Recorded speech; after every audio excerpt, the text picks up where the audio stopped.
사진을 보여주시고 PPT 해주시면 좋겠습니다. 저희가 휴가를 갔거든요. 우리 예준이가 이제 내일 군대에 가기 때문에 좀 휴가를 땡겨서 갔습니다.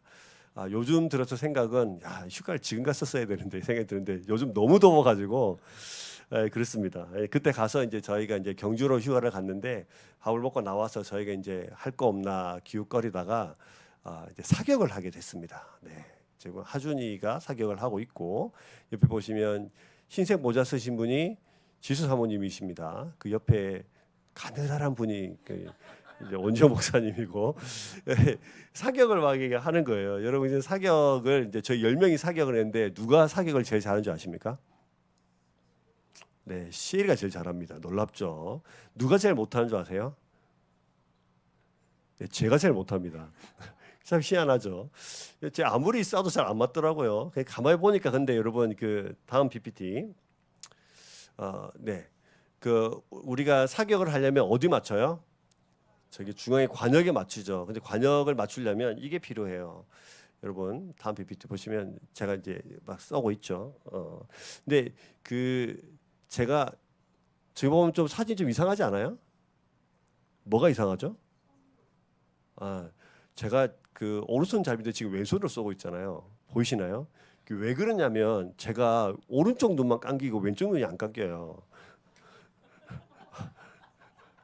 장애인 것 같은데 왜 오른쪽 눈만 감기 왼쪽 눈이 안 감겨서 쏠라고 하니까 이게 안 맞는 거예요. 그래서 제가 이제 왼손으로 혹시 하고 왼쪽 눈을 뜨면 좀 될라나 싶어서 왼쪽 눈을 맞추고 있는데 저것도 잘 안 되더라고요. 사격을 잘 하려면 이제 3가지가 필요합니다. 이제 눈 정확하게 딱 보는 눈, 그리고 그 눈을 어디로 맞추냐면 가늠자를 통해서 관역을 맞춰야 이것이 이제 맞더라고요. 그것처럼 우리 신앙생활에도 이게 초점을 맞춰야 될 것이 있습니다. 잘 관역을 잘 맞추려면 눈과 가늠자와 타겟이 정확하듯이 신앙생활을 정말 하나님께 기뻐하시는 신앙생활을 하려면 이 잘 맞춰야 될 초점 맞춰야 될 게 있어요. 그래서 오늘 말씀은 초점 맞추기라는 제목으로 같이 말씀을 나눠보려고 합니다.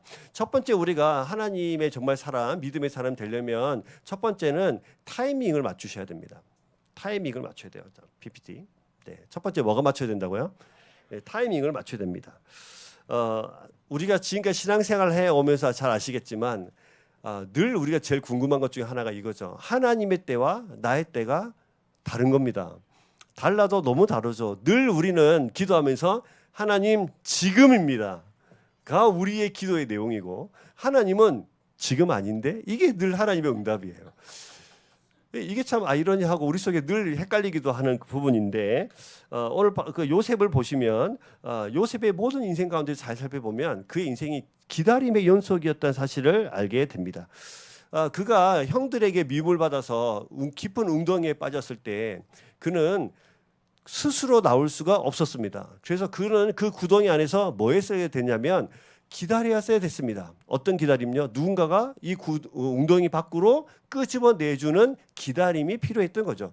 여러분 만약 웅덩이에 빠져 있으면 여러분 누가 끄집어낼 때까지 기다립니까? 아니면 지금 나가려고 합니까? 지금 나가려고 하죠. 이게 우리의 이야기예요. 지금 나가려고 하는 게 우리예요. 우리는 어려움을 만나면 지금 나가려고 해요. 근데 하나님은 늘 우리의 힘을 다 빼고 난 이후에 하나님께서 그때서 이제 끄집어내 주시더라고요. 마찬가지죠. 요셉도 마찬가지입니다. 요셉도 보면 스스로 나올 수 있는 것이 아니라 누군가 끄집어내어 줬죠. 형들이 다시 끄집어내서 팔아버렸던 일이 벌어집니다. 또 잘 생각해 보세요. 보디발의 집에 팔려가서 이제 그곳에서 노예가 됐습니다. 여러분 노예로 살 때 우리 마음은 어떨까요? 괴롭고 힘들겠죠. 그리고 우리는 늘 생각할 겁니다. 언제까지 이렇게 살아야 되나? 그리고 우리는 뛰쳐나가려고 하겠죠. 지금 뛰쳐나가게 해주세요. 하나님 지금 노예의 삶을 지금 끝내게 해주세요. 근데 끄집어내줄 때까지 기다렸어야 됐습니다. 뿐만입니까? 요셉은 원치 않은 일로 감옥에 갇혔죠. 감옥에 갇히면서 요셉의 마음속의 소망은 하나님 지금 끄집어내주세요. 그러나 그 역시 마찬가지로 그는 그때까지 끄집어내 줄 때까지 기다렸어야 됐습니다.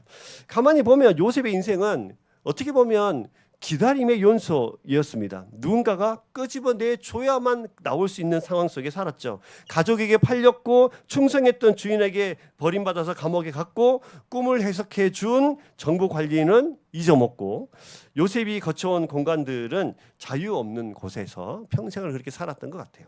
근데 거의 이제 13년간의 고난의 길을 거쳤죠. 예. 그래서 요셉을 가만히 보면 그가 생각했던 그때와 하나님의 때는 달라도 너무 달랐다는 것을 알 수 있고 그때까지 요셉은 뭐 했어야 됐냐면 기다렸어야 됐죠. 자, 여러분 이 사진을 하나 보여드릴까요? 이게 뭐죠? 전자레인지입니다. 여러분 전자레인지는 음식이 빨리 데워지죠. 근데 우리는 빨리 데워지는 그 음식을 뭐라고 부릅니까? 패스트푸드라고 부릅니다. 그렇죠? 근데 여러분 전자레인지에 넣는 게 맛있을까요? 아니면 여기 넣는 게 맛있을까요? 오븐에 있는 게 맛있습니다. 네, 오븐은 시간이 오래 걸리죠. 우리가 음식을 하나 만들 때도 전자레인지에 빨려서 데펴 먹지만 사실은 오븐에 데피는 게 훨씬 더 맛있어요. 시간이 훨씬 더 오래 걸리죠. 그럼에도 불구하고 우리가 정말 맛있는 음식을 할 때는 오랜 시간을 구워야 되는 오븐에 넣는 이유가 있는데 하물며 음식도 그런데 신앙은 어떨까요? 믿음은 어떨까요? 믿음도 역시 깊은 기다림이 필요합니다. 여기서 우리가 기억해야 될 것이 하나가 있습니다. 이것은 성경에 여러 인물들이 등장하는데 요셉도 그랬어요. 오래 기다렸어야 됐죠. 아브라함도 그랬습니다. 아브라함에게 하나님이 네 자식 줄게 라고 말씀하셨는데 하나도 없은 그때 25년 후에 자식을 주셨어요. 모세도 마찬가지죠. 모세도 40년을 광야 생활에서 훈련받은 이후에 이스라엘의 리더가 되어졌습니다. 시간이 필요하다는 뜻입니다. 여기서 우리가 기억해야 될 것이 있습니다. 하나님은 우리에게 기다림을 주시는데 이 하나님의 기다림의 때와 우리의 타이밍을 맞춰야 이 초점이 맞춰져야 되는데 중요한 것은 하나님은 그저 시간을 끌기 위해서 그냥 기다리게 하시는 분이 아니라는 뜻이에요. 이것은 중요합니다. 기다림은 벌이 아니죠. 그래서 기다림은 우리 속에 하나님께서 훈련하고 정비하는 시간입니다. 그래서 하나님을 준비시켜 주는 시간인데 우리 청소년들 이렇게 기도할 수 있어요. 하나님, 저의 진로가 안 보여요. 우리 서진이 고3인데요. 하나님, 저 어디로 가야 됩니까? 어느 학교 가야 돼요? 어느 과로 가야 돼요? 하나님 나 어떻게 쓰실 거예요? 기도하는 우리 친구들도 기도에 응답이 많을 텐데 왜 나는 아직도 기도가 응답되지 않습니까? 그럴 수 있죠. 근데 우리가 기억해야 될 것은 하나님은 그냥 능력이 없어서 질질 시간을 끄는 분이 아니라는 것을 기억하셔야 됩니다. 하나님은 우리를 그 응답이 될 때까지 우리를 준비시켜 가시는 과정 속에 우리를 기다리게 하신다는 거예요.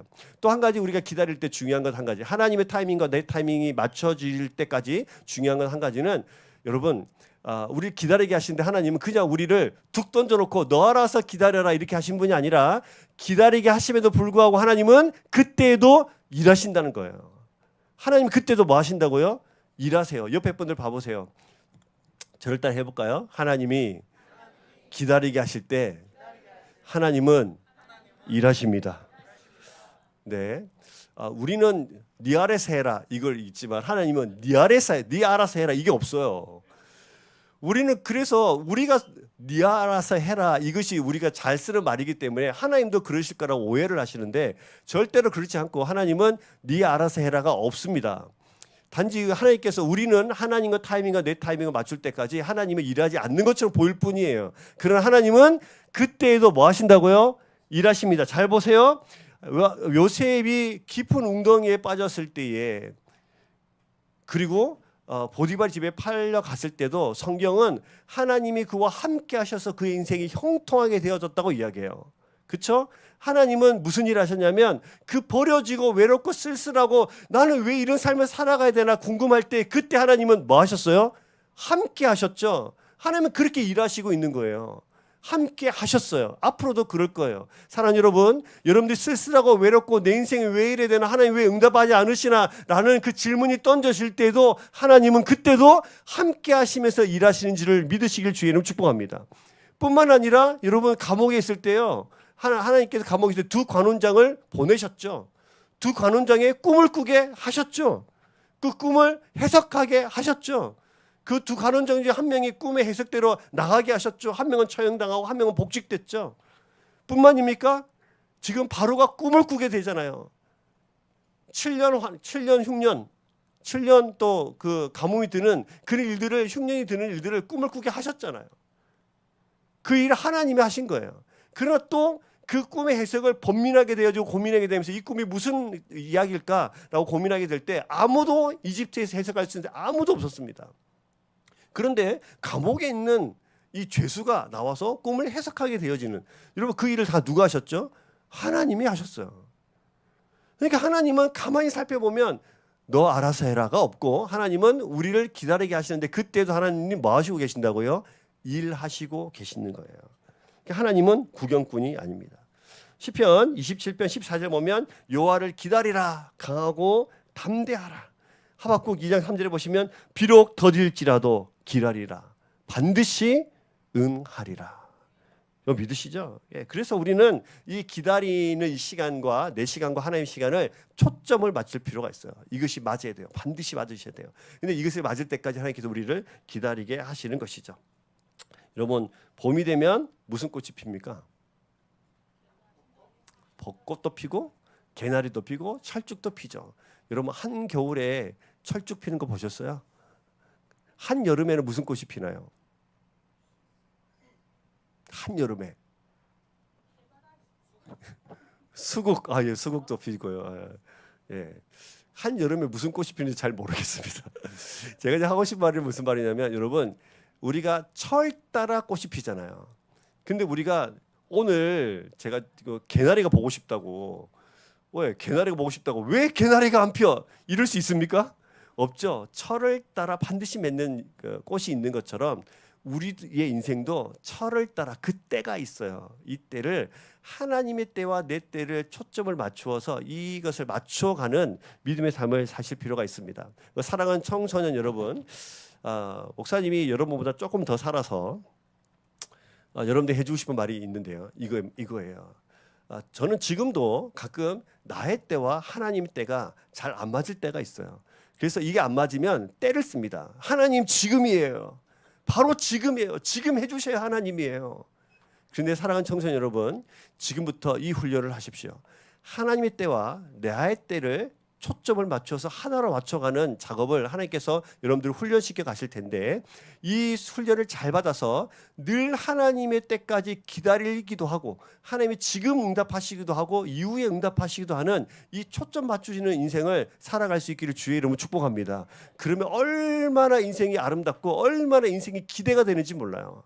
예, 그런 삶을 살아갈 수 있기를 소망해요. 우리 사랑하는 우리 장년 여러분, 여러분들 삶도 우리가 늘 이게 고민이죠. 하나님의 때와 내 때가 잘 맞지 않는 이 문제를 어떻게 해결할 것인가. 여러분, 그 믿음을 자라가도록 우리를 기다리게 하시는데, 그 기다림 속에서 훈련받고 하나님의 때와 내 때를 날마다 맞춰가는 저와 여러분 인생 될 수 있기를 주님의 이름으로 축복합니다. 자, 두 번째가 있습니다. 자, 두 번째는, 둘째, 하나님의 영광에 나의 삶의 목표를 맞추는 거예요. 이거 굉장히 중요합니다. 둘째가 뭐라고요? 하나님의 영광에 나의 삶의 목표를 맞추어가는 겁니다. 이거는 너무너무 중요한 사실이죠. 우리가 하나님께서 요셉 이야기를 잘 보면 요셉의 꿈을 해석할 수 있다고 생각이 들었어요. 그래서 시종장 하나가 그 꿈의 해석대로, 그때 임금님, 제가 미처 말을 못한 게 있는데요. 미처 말을 못한 게, 제가 그때 제가 감옥에 갇힌 일이 있었잖아요.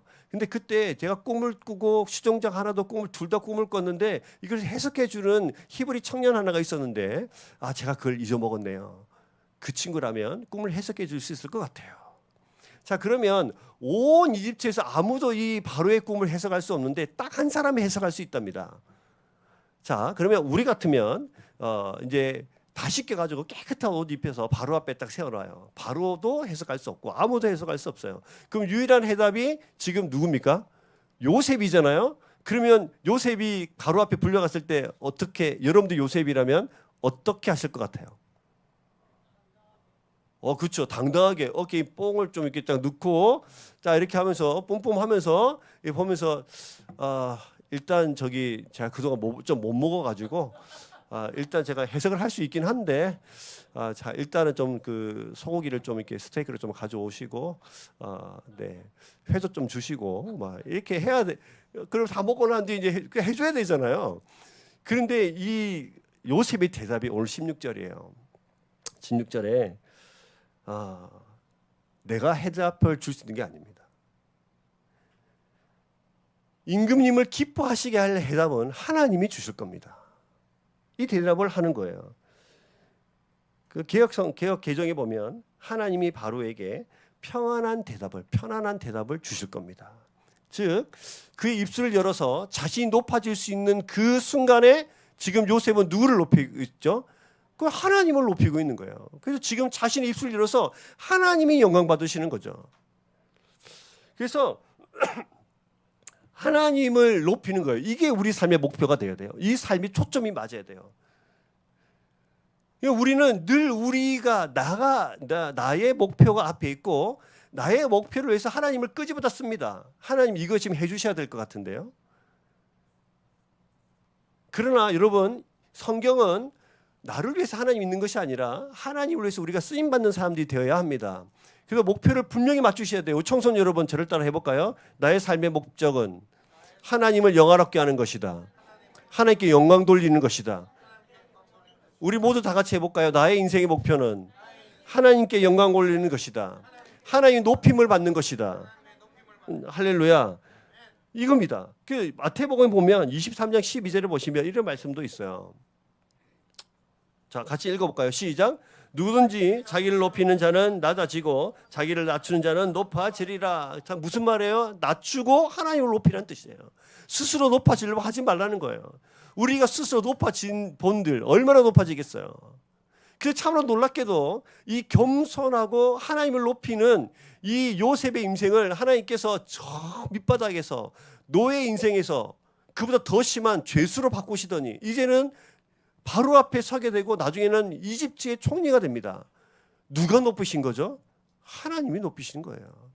성경 우리가 뭘 가르쳐주냐면 여러분 잘 기억하세요. 우리는 하나님의 이름을 높이기 위해서 세상을 살아가는 거예요. 그러면 하나님께서 우리를 높여주시는 것이죠. 사랑하는 여러분, 저는 그래서 그러면 하나님을 어떻게 높일 수 있을까요? 어떻게 하나님을 높일 수 있을까? 첫 번째는 이런 방법이 있는 것 같아요. 첫 번째는 뭘로 하기? 말로 하나님을 높이는 겁니다. 하나님이 도와주셨습니다. 하나님의 은혜입니다. 제가 한 게 아닙니다. 하나님이 해주신 겁니다. 이 말을 먼저 하는 거예요. 자, 옆에 분들 보세요. 절단하셔서 내가 이렇게 이쁜 것은 안 믿으시네. 잘 따라하세요. 내가 이렇게 이쁜 것은 하나님의 은혜입니다. 자, 여기에 모셔를 좀 더해서 내가 이렇게 이쁜 것은 미신자매님 이게 아니고 이거라고. 다시 내가 이렇게 이쁜 것은 하나님의 은혜입니다.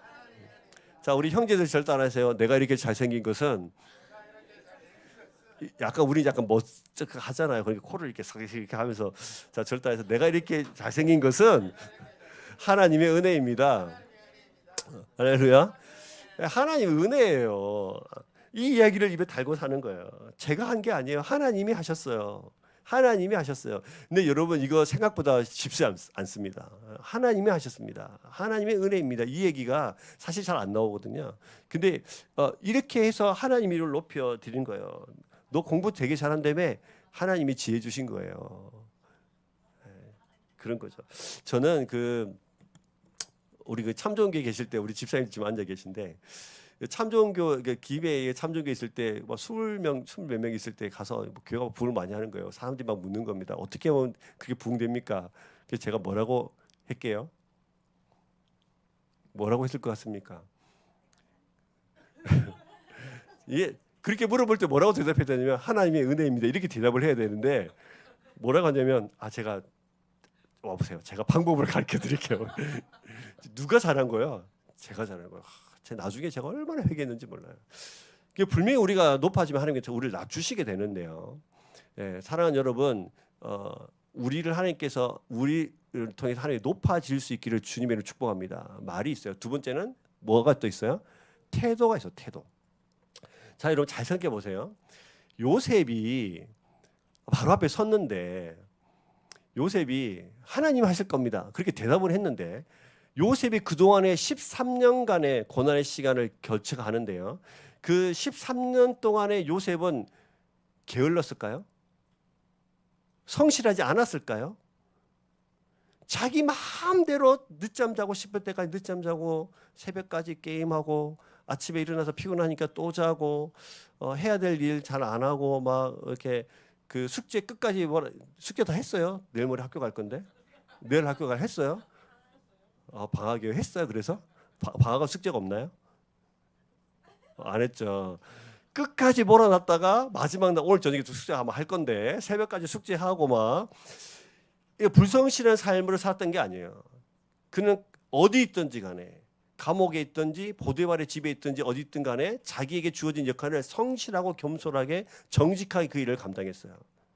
그래서 바로 앞에 섰을 때에 그렇게 대답할 거면 하나님이 해주실 겁니다라고 했을 때 그 신뢰가 높아지는 거죠. 우리가 만약 게으르고 우리에게 주어진 태도들이 정직하지 않거나 성실하지 않거나 부지런하지 않거나 막 그랬다면 누가 우리가 하나님 이름을 높인들 하나님이 하셨습니다고 한들 누가 믿겠습니까? 그래서 우리의 삶의 태도로 하나님을 높일 필요가 있습니다. 자, 청소년 여러분 저를 따라 하세요. 옆에 사람 보면서 부지런합시다. 게으르지 맙시다. 성실하게 삽시다.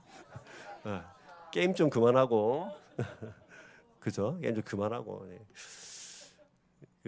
그렇게 하셔야 돼요. 우리 사랑하는 우리 장년 여러분, 우리들도 그렇습니다. 그죠? 우리가 하나님 이름을 높일 텐데 하나님이 하셨습니다 하는데 하나님 이름을 우리 입술로는 하나님이 하셨습니다 하는데 하나님이 하실 만한 일들 하나도 보이지 않고 직장에서나 우리 삶의 터전에서나 게으르고 나태하다면 어떻게 하나님을 높일 수 있겠습니까? 우리의 태도는 말하지 않아도 세상의 언어가 되는 줄로 믿습니다. 네, 그렇게 높여주시면 좋겠습니다. 세 번째, SNS로 하나님을 높이는 겁니다. 자, 이거 중요한데요. 여러분 SNS에 올라가 있는 사진이 뭐가 있어요? 내 사진, 우리 청소년 여러분, 우리 사진밖에 없죠. 우리는 주로 이렇게 야구장 간 거 이렇게 휴가 간 거 이렇게 찍어서 이렇게 올려. 그거 굉장히 중요한데 이런 것도 한번 넣어보세요. 오늘 예배 갔다 왔는데 너무 은혜를 받았어. 저 아빠가 미쳤나 이러면서 이러는데 예배를 다녀왔어. 오늘 찬양을 듣다가 너무 은혜가 됐어. 또 여러분들이 말씀을 읽다가 은혜가 되는 말씀 구절이 있겠죠. 그도 한번 저것도 올려보는 거예요. 오늘 말씀을 듣는데 너무 은혜가 됐어. 엄마랑 아빠랑 대화하는데 너무 좋았어. 하나님께서 우리와 함께 하시는 것 같다. 나의 고민은 이런 게 있어. 이렇게 응답받았어. 이런 얘기들을 부담스러워하지 말고 그냥 SNS에 올려보는 겁니다. 감사와 은혜를 인스타나 스레드 같은 거에 통해서 올려보는 거예요. 자, 그래서 사랑하는 여러분, 이 SNS에 올리거나 태도로 하나님을 높이거나 말로 하나님을 높이는 작업들은 사실은 내 속에서 하나님을 인정할 때 가능한 거거든요. 그래서 하나님을 인정하고 하나님을 높여드리는 그래서 우리 삶의 모든 인생의 목표들이 하나님을 높여드리는 저와 이름 되실 수 있기를 주의 이름 축복합니다. 자, 말씀 좀 정리해 볼까요? 첫 번째가 뭐였죠? 네, 말로 하나님 높이기. 두 번째는 태도로 하나님을 높이기. 세 번째가 SNS로 하나님을 높이기입니다. 자, 우리가 하나님께 초점을 맞추자고 제가 말씀을 같이 나누고 있고, 첫 번째는 타이밍을 맞추는 거예요. 하나님의 때와 나의 때를 맞추는 것이고, 두 번째는 나의 목표와 하나님의 목표를, 인생 목표를 이렇게 맞춰가는 겁니다. 이 두 가지를 잘하면 진짜 믿음의 삶을 살아갈 수 있거든요. 근데 이 두 가지가 잘 돼요, 안 돼요? 잘 안 되죠. 자, 그러면 이제 부모님들 잘 되지 않는 것을 가만히 놓고 보십니까? 자녀들이 잘 안 되면 어떻게 되죠? 어떻게 돼요? 자, 우리 서진이가 나중에 결혼해서 아이를 낳고 부모가 됐어요. 아이가 옆에서 보니까 요거만 조금만 이거 하면은 잘할 수 있을 것 같아. 그러면 어떻게 할까요? 학원에 보내. 이강원 형제님 학원에 보내. 여러분 우리 이제 예주가 내일이면 군대를 가는데요. 가자마자 어디를 갈까요? 자대 배치 바로 받을까요? 훈련소에 갑니다. 바로 훈련을 받아야 군생활 잘할 수 있으니까 훈련을 받아요. 그래서 지금 그 우리 예준이는 한 달 정도 남을 때는 괜찮아요 이러더니 이제 내일 군대 가니까 애가 쫄아가지고 지금 와 있는데, 여러분 훈련소에 먼저 보낸 이유가 뭐죠? 왜? 군생활 잘하라고 해요. 기본적 훈련을 받아야 군생활을 잘할 수 있어요. 그럼 하나님도 마찬가지. 우리가 하나님과 나의 시간을 타이밍을 맞추는 이 훈련, 하나님의 영광을 위해서 나의 삶의 목표를 맞추는 이 훈련을 하려면 훈련소가 필요해요. 훈련소가 필요해요. 우리가 이게 잘할 수 있는 게 아니거든요. 우리가 태어날 때부터 주님 기다리겠습니다, 이러는 사람이 우리 아니잖아요. 태어날 때부터 주님 제 삶은 하나님의 영광을 살아갈 텐데 제가 이런 사람이 아니거든요. 그래서 기다림이, 이 훈련이 필요한데요. 이 초점 맞춰진 삶을 통해서 훈련이 필요한데, 여러분 그래서 세 번째 이 얘기를 좀 하고 좀 말씀을 마쳤으면 좋겠습니다. 초점 맞춰진 삶을 위해서 하나님은 뭘 사용하십니까? 고난도 사용하셔요. 고난을 사용하셔요. 훈련소에 넣으시는 거예요. 자 보세요. 창세기 37장에서 우리는 요셉이 형들에게 팔리는 것을 봤어요. 그때가 17살입니다. 그리고 억울하게 감옥에 갇힐 때도 있습니다. 그때가 약 아마 27살쯤 됐을 거라고 추측합니다. 그 10년 동안 억울하게 10년 동안 노예의 삶을 살았죠. 그리고 감옥에서 한 3년의 시간을 보내는 것 같아요. 그리고 30살이 됐을 때에 총리가 됩니다. 그래서 총 합해보면 17살에 팔리고 30살에 총리가 될 때까지 13년간의 고난의 삶을 보내고 있습니다. 근데 그 속에서 우리는 13년 동안에 총 30년의 인생 속이 13년이면 짧아요, 길어요? 긴 시간입니다. 그럼 우리는 잘 이게 이해가 안 되는 거예요. 하나님 13년이 무슨 13년이나요? 13년이나 고난을 받았다고요? 야, 이건 무슨 말입니까? 우리 시엘이는 평생 14년 살았는데 13년이 웬 말이에요? 근데 여러분 우리가 이 생각을 해보셔야 됩니다. 자, 하나님이 요셉에게 꿈을 꾸게 하셨는데요. 요셉의 꿈을 꾸게 하셨는데 요셉을 이집트의 총리로, 그러니까 그 지도자로 세우시려고 하셨죠. 그 꿈을 주신 이유가 중요한데, 그 꿈을 주신 이유는 이스라엘 백성들이 하나님께서 아브라함에게 약속을 하셨잖아요. 하늘의 별처럼 바다의 모래알처럼 자녀를 많게 해줄 거다. 그럼 지금은 몇 명 안 돼요. 그러면 전에도 한번 말씀드린 것처럼 이 사람들이 하나님의 약속처럼 많아지려면 그때 가장 강대한 나라 이집트로부터 인큐베이터 돼서 보호를 받아야 되고 숫자가 많아져야 됩니다. 공격받지 않고 숫자가 마음 놓고 많아져야 돼요. 그러려면은 이집트로 가야 되는데, 그래서 하나님께서 요셉을 이집트에 먼저 보내시고 그를 노예에서 총리로, 지도자로 이렇게 세우시는 그 그림을 그리신 겁니다. 근데 그럼 여러분 잘 생각해 보세요. 옆에 분들 봐보세요. 이 사람이 이집트의 총리가 되려면 뭐가 있어야 될까요? 뭐가 준비돼야 될까요? 총리가 되려면 에? 다시 태어나야 돼. 다시 태어나야 돼. 우리 미준자매님, 우리 영배 형제가 요셉이라 생각하고, 영배 형제가 이집트 총리가 되려면 뭐를 갖추어야 될까요? 총리라면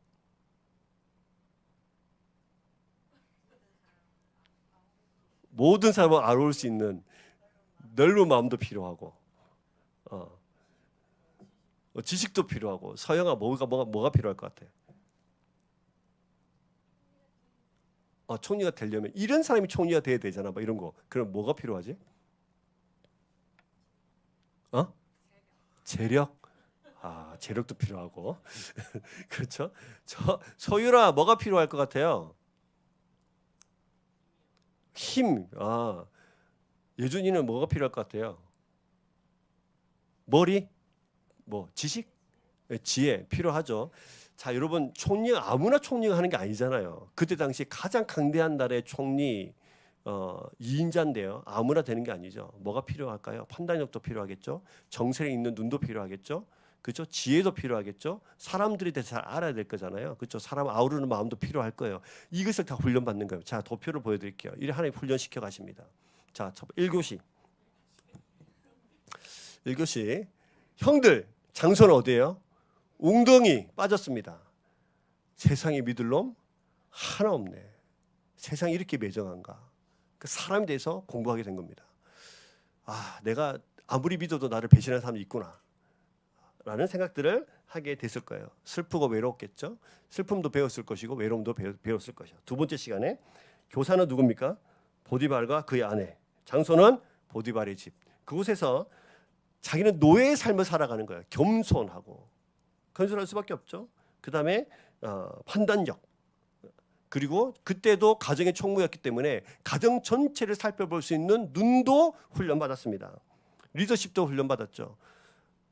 보디발의 아내가 유혹했을 때에 보디발의 아내에게 나에게 금지한 것은 당신밖에 없습니다 라고 했던 자신에게 맡겨진 것을 충실히 지켜가는 그 청지기적 마음도 배웠습니다. 감옥으로 가볼까요? 3교시. 교사는 죄수들입니다. 감옥이 있는데요. 자, 여러분, 이 감옥이 중요한데 이 감옥이 무슨 감옥이에요? 이 감옥이 왕의 감옥입니다. 사실은 요셉이 이 감옥에 갇힐 수가 없어요. 왕의 감옥이에요. 즉 다시 말하면 그때 당시에 왕의 감옥은 잡범들이 갈 수 있는 곳일까요? 정치범들이 갈 수 있는 곳일까요? 정치범들이 가는 데입니다. 그러면 그때 당시 이집트의 정치인, 예를 들면 시종장도 갔잖아요. 그 가장 힘있고 강력했던 사람들이 가는 거예요. 근데 그곳을 총리로 총무가 돼서 그 감옥 전체를 섬겼습니다. 이 사람도 만나고 저 사람도 만나고 이 사람도 섬겨주고 저 사람 섬기는 거예요. 그곳에서 섬김도 배웠겠죠. 더 중요한 것은 여러분 정치범들이요 감옥에 들어가면 무슨 얘기 할까요?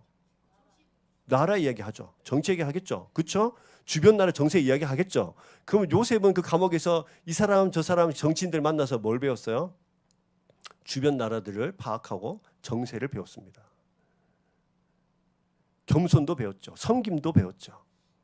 그래서 잘 살펴보시면 요셉의 13년은 우리가 볼 때는 고난의 시간인데 하나님께서 그를 정말 훈련시켜 가셔서 그의 삶의 목표와 하나님의 그 타이밍에 초점 맞춰진 인생으로 그래서 결국 총리로 세워주셔서 하나님이 요셉을 통해서 이스라엘 백성들이 아버지 야곱에 비롯한 70명이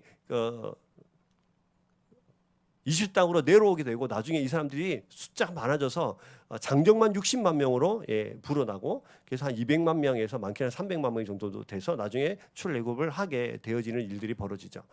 그래서 여러분 하나님은 이 하나님의 타이밍 그리고 하나님께 영광 올리는 삶의 목적에 초점을 맞춰진 삶으로 우리 살아가기 위해서 우리에게 뭐도 주십니까? 고난도 주십니다. 사랑하는 청소년 여러분 가정의 아픔 우리 친구들은 가정의 아픔이 있을 수도 있죠. 네. 그 부모님들이 목회자여가지고 있을 수 있잖아요. 그러기도 하고 또 진로에 대한 불안감도 있고 내일 군대 가는 불안한 마음도 있고 지금 고난은 내가 약해서 생긴 것이 아니고 하나님께서 우리를 훈련해가는 과정임을 인정할 수 있기를 주의 이름 축복합니다. 우리 도연이도 앞에 있는데 우리 도연이의 인생도 혹시 인생에 어려움을 당하고 힘든 일이 있었다면은 하나님께서 우리 도연이의 인생을 인도해 가시는 과정이라고 믿을 수 있기를 주님의 이름으로 축복합니다. 자, 말씀을 좀 맺어볼게요. 여러분 어떤 어려움을 겪고 계십니까? 이 고난 속에서 하나님 우리에게 무엇을 가르쳐주고 싶어 하실까요? 하나님 분명히 우리에게 가르쳐주고 싶어 하는 것이 있고요. 그래서 우리가 그것을 잘 모르겠다면 기도하는 자리에 나아가서 하나님 가르쳐주세요. 하나님의 때와 나의 때를 맞춰가는 사람 되게 해주세요. 하나님 내가 어떻게 살든 간에 하나님의 영광을 위해서 살아갈 수 있도록 하나님 높이는 삶을 살아갈 수 있도록 도와주세요. 이게 기도하셔야 됩니다. 이렇게 살아갈 수 있는 우리 친구들 또 우리 어르신들 될 수 있기를 주의 이름 축복합니다. 여러분 마지막으로 이 얘기를 같이 한번 이 사진을 좀 보여드릴게요. 지금 뭘 만드는 과정인지 아세요? 철을 지금 두드리고 있겠죠. 칼을 만드는 과정이에요. 그냥 처음에는 그냥 철이에요. 많이 두드리고 또 불 속에 넣어서 연단한 이후에 잘 만들어서 칼이 됩니다. 엑스칼리버예요. 칼이 돼요. 지금 잘 보면 하나님께서 이 요셉을 정말 날선 칼로 세우시고 가고 있다는 사실을 우리가 볼 수 있게 되는데요. 우리 살아가는 우리 여러분, 우리 청소년 여러분, 지금 우리가 그냥 뭉뚱한 철일 수 있어요. 계속해서 두드리고 불에 넣었다가 꺼냈다가 식혔다가 다시 두드려서 날카로운 정말 하나님께서 쓰시는 귀한 칼 요셉처럼 귀하게 쓰임 받는 우리 모두가 됐으면 좋겠고 하나님의 타이밍 그리고 하나님께 쓰임 받기 위해서 하나님께 영광 올려드리는 이 두 가지 초점을 위해서 살아갈 수 있기를 주님의 이름으로 축복합니다.